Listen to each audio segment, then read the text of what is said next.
Play Anarchy on the beat. Hey PJ, where you at? I'm right here, man. This is PJ, referee. This Shuttleworth, the GOAT artist, Soul Wars, representing that Ring Gang Radio. We break down fights, not contracts. This is the eye test. This is the eye test. Ring Gang Radio. This is the eye test. Yes.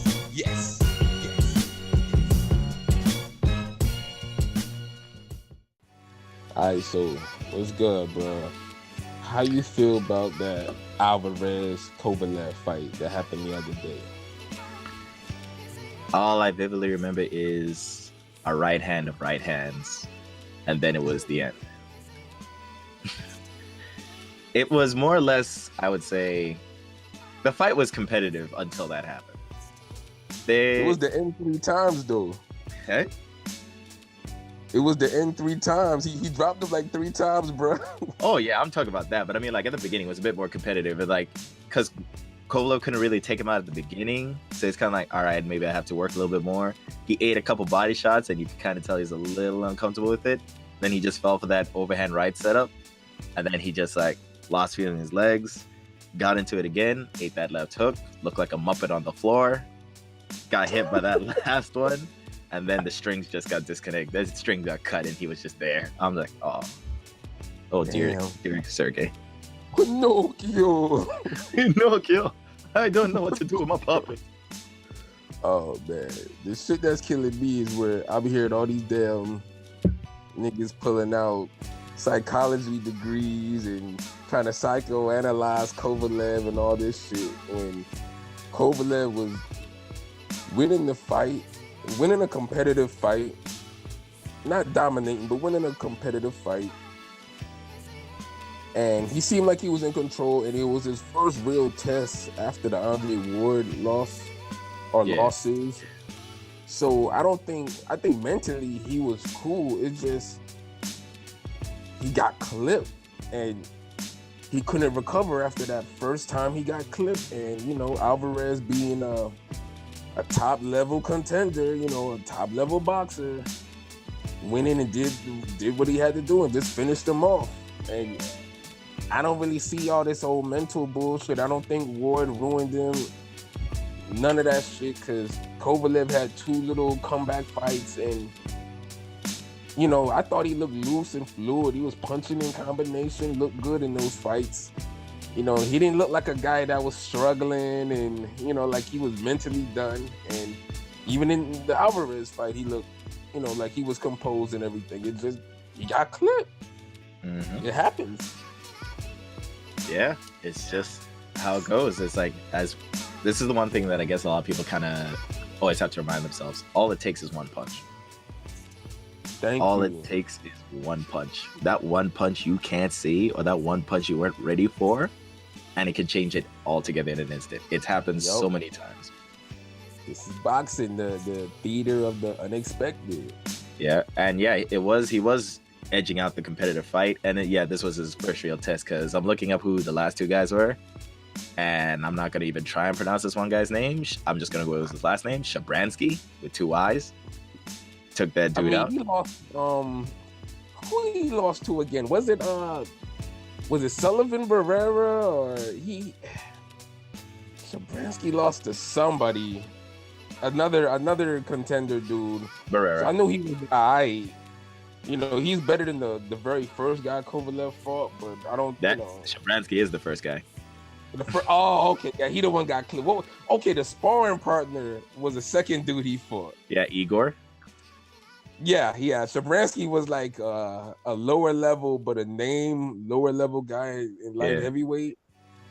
So you know, he looked good he looked decent on the resume, but you know, his levels to this. Stars.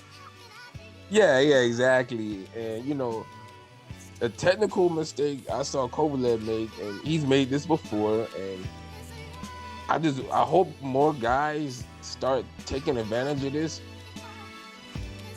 A lot of people, you know, they don't know how to judge distance and range, and yes, they'll let their hands they'll lower their hands and drop them a little, Yeah. maybe a little above the waist, and they back up and they feel like la la la la la, this nigga can't hit me, I'm safe. And before you know it, an explosive guy, steps in deep with a counter punch or overhand right or a damn Terry Bogard burning knuckle or whatever the fuck. We throw some SNK moves, whatever, but they know it's a clean shot, and the person with his hands down, they not really expecting it. And I'm not saying that you can't fight with your hands down to be successful and effective. It's just that there's a huge risk with it. Yeah, there's a risk, and you have to know the distance, and your reflexes got to be on point. Because you know what's happening? I see a lot of guys, they don't step deep when they jab or when they throw punches. They play keep away. And so the guy who is on the defense, he's like, he doesn't even have to play keep away. He could just keep backpedaling or keep his space, because the guy pressuring him is not throwing meaningful jabs. They're throwing little flicker jabs, keep away jabs, but they're trying to walk somebody down. So, if somebody's walking you down like that, you might slack off on your defense and your reflexes. You might lower your hands a little bit because you're not expecting it. But when someone just all of a sudden steps in deep and launches a fucking hard jab or overhand right, you're not expecting that, and they can catch you. Case in point, remember what's that Australian cat, Blake Cabrero, or apologies if I'm mispronouncing his name, but he stepped in and whacked Kovalev with a hard shot and dropped him. I think this is before the Pascal fights. Yeah. Pascal was landing overhand rights that he was stepping into and making Kovalev back up, and he was catching him clean. I think it was the 5th and 6th round of the first fight. Like, Kovalev never been some guy that is untouchable. You could hit him. He's always there. Like, even when he decides to move his head, he doesn't even move his head that much even. So you can just like bite your guard down and just dig in and just fire. Yeah, like he's there for it. Now, don't get me wrong. Like, you better hit him. Yeah, he'll make you pay if you miss. Yeah, but if you back him up enough, you could do something. He's not really fighting you going backwards. Yep. He's not really throwing check hooks. So it's like, it's just he had a flaw in his technique, and Alvarez just exposed it. Really, he just took advantage of it. Yep. No mental game. Ward ain't ruined the dude, man. Like, this ain't a Margarito Cotto rematch where y'all knew Pacquiao kind of fucked his eye up and Margarito was done, and Cotto was just basically just had to kind of skip the Malou to the finish line. Yeah, I mean, it wasn't no, and even then he was getting that work at the end when they stopped it, but still, like, Pacquiao kind of helped with that, but this, nah. Ward didn't have shit to do with this. Alvarez deserves credit. Yeah, I would just say it's just because like how that first right hand hit, it looks almost the same as what Ward did. That's where people are probably going with that. And then maybe they'll also talk about like how, I mean, this is a stretch though, but they would talk about like how Kovalev how he talked about it as people asked him about it. It's just like, oh no, the shots were like this, it wasn't that hard, all these other things. And it's just basically a fighter just dealing with a loss. You don't ask them questions after they lose. Like, they're not gonna be like, yeah, you're right, I got caught. They're gonna like think of anything but. The brain all rattled. Yeah. I'm like, I'm just like, this dude at one point got called son of vodka, so I'm just like, leave him be. Let him just recoup. Let him get back to work. And it's just a lot going on. Yeah, and it was just a case. It was a glaring weakness, and so far, like Blake, like about 3 people have decided to actually like, I'm gonna dig in and get in, and I named 2 people before even Ward. Ward was the best fighter, the most complete fighter to really take advantage of it, and It took him fucking 12 rounds to, Yeah. if you really think of it, because I thought he lost the first fight. And Alvarez, to me, kind of just one-upped him. Yeah. It took him, what, how long was the fight? 7 rounds? Yeah. And he, boom, dropped him again. Boom. Shit was looking like Corey Sanders and Vladimir Klitschko. Bam, gets up, bam, gets up, bam. Like, yo, throw it in the towel. If they die, they die. Oh, Just the man. way he hit the floor. Yeah, wow. Yeah, I don't know, Kovalev, you feel like he done, or he can still be a force? Like, what you feel? Kovalev? I think he's Yeah. gonna need to take some time. He really needs to take some time. Just to He like old. he old, yeah, Yeah, but then the thing is, like, if he tries to go down that route again, I'm like, he needs to just like find out, like, yo, you have weaknesses, either work on him or accept the fact that you got it and be aware of it. Because the thing is, like, I feel he'll just go down the same road again. He'll have like some stay busy fights, look good for it, Beat the jobbers. and then once he gets back up to the contenders, he's kind of going down that Roy Jones road. Yeah. Except it's a Russian in America and not fighting in Russia. So, I feel you on that. Because that's the thing. Once you take a L and you're in a division full of sharks, yeah, they don't care if he was a great white. They seen that one bull shark, take a piece out of you, you know what I'm saying? Then, a Mako shark see it next time and he try a little piece. It's like, people gunning for you now. They see that, hey, look, I got a shot at this dude. yeah, I mean, you don't want a jobber, you don't want a lower, career mode dude to start feeling like, damn, I could take a former champion out. Fuck yeah. exactly. Pound for pound, shoot. Like, start throwing, Hail Mary punches at your ass. Yeah, because people are just like, well, it worked that one time. I'm gonna give it a try anyway. And if you watch closely, it's worked before. Yeah. That's why it used to kill me when people used to be like, Kovalev's more skilled than Golovkin. I'm like, really? Like, no. Look that way. He's just bigger. He's just bigger, and he's fighting, slightly better name opponents, but I don't see Golovkin get, caught with like overhand rights and from all types of people. Yeah, like I also, to give more credit to him, his head is like so tucked in, so when he does get clipped, it barely moves. Yeah, and then his guard, and that's where it comes to technical skill, like his guard, the set he has,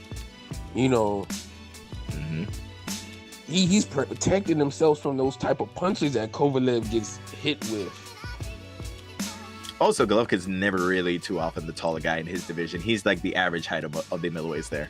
Kovalev is like tall and lanky. It's just a problem that anybody who's tall and lanky will have. And Kovalev kind of has a long neck. Because think about it. Andre Ward is around his height. Chalimba was around his height. Chalimba was catching Kovalev with these type of shots too, and I forget about that fight. He was boxing Kovalev off on some of those rounds. So it's like, I don't think it's a tall thing. I think it's just a, lazy, I'm super confident in my power thing. That's true. Because when he did like stop B-Hop, or at least when he beat down B-Hop, he's just like, hey, I beat this dude who's considered like the legend. So you get gassed up, and then you're just like, yo, my style works because, hey, he's got that power. But like you said, when you fall in love with that power, you forget about all the problems you have. Yep. And then people ain't really, trying to test you out. They not stepping in deep. They not trying to push you back. It's like you get into like a comfort zone mentally. And I think that's what Kovalev kind of fell into. But Alvarez, on the other hand, he don't give a fuck. Yeah, he don't give a fuck. He finally took advantage of his shot, and he got it. I see his him eyes lit up like Luis Ortiz when you're hurt. Like his eyes light up when he's about to land a bomb on you. Like that's what's up. That's what's boxing about. You know what I mean? You know, a tough contender, you know, pulling through and winning the fight of his life. And you know, I can see Alvarez in some good fights later on. Yeah, easily. And I think he gives everybody hell too. Mm-hmm. He'll make it a hard time, because the thing is, like, even if you got something going, he could still clip you. He could still trade with you, and then you know at some point that bomb is coming. Yeah. And he's patient too, and you know, he stays with you. Like, you know how you could be outboxing somebody, but they're making you, you know, fight them at, you know, at your top level. Like, you know, I got to get this dude 100% of my effort. Yeah, I can't sleep. That's what Alvarez brings to his opponents. Like, you can't sleep on this dude. Like, he's dangerous during the whole fucking fight. Oh, that's so annoying to deal with. And you know what? Looking back now, seeing how Alvarez got caught, how Kovalev got caught, it really just makes me really feel that, and I always felt that Stevenson, you know, Superman, would beat Kovalev. Just on that. And it's alone. like, because it's like the whole distance thing. Yeah. I always just looked at Superman able to just step in and just throw a mean left, and you know how his arms got that extra reach. Yes. And I feel like Kovalev would not judge the distance correctly, and he would just get caught. Kind of like how Stevenson got Dawson. Yeah. I always felt like, Stevenson, he'll be super dangerous for a guy like Kovalev, because just at that whole, Pascal with his shorter arms is doing it. He's stepping in, you know. Stevenson got them long ass fucking arms, and it's power. Yeah. And they're not lanky arms either. I would say, to like go back to what you were saying earlier, Stevenson has a better sense of distance than most people give him credit for. Yes. Like, he will use his jab to actually gauge where you are. Even if he doesn't hit you, he's just gauging. Right. And then once it's there, it clips you that left. He knows how to set up his power shot. Like in a boxing match, in any type of fight, you got to know your own strengths, and you got to know how far you could push them. Yeah. So when people say, "Oh, guys like Stevenson or Wilder, you know, they just a one-punch guy, you know, they only make their right hand work, they only make their left work," but if you got some mega ultimate proton cannon type weapon, and you know how to lock on to your opponents and knock them the fuck out with that shit, why not? Yeah. That's a talent, and that's a skill in itself. Mm-hmm. Like, why not? Why? And also, people forget that as he keeps getting more fights, and you can even see it with his trainings. Wilder, you can see, what do they mostly work on? His jab. His jab is there. It will like poke at you. It will like snap at you. It will touch you. And then as soon as that chance is there, that right hand comes crashing down right on top of it. So even if you know it and time it, it's just a huge risk. Yep. So it's just like, how do you deal with that? So what's today's lesson, folks? Know your strengths and know your weaknesses. And use your damn jab. And get the distance right. The eye test. Yeah, I was just like, use your eyes. Use your jab. Use your eyes. Listen to the show. Get us a sponsor. The eye test. Ring Gang. Ring Gang Radio. We out.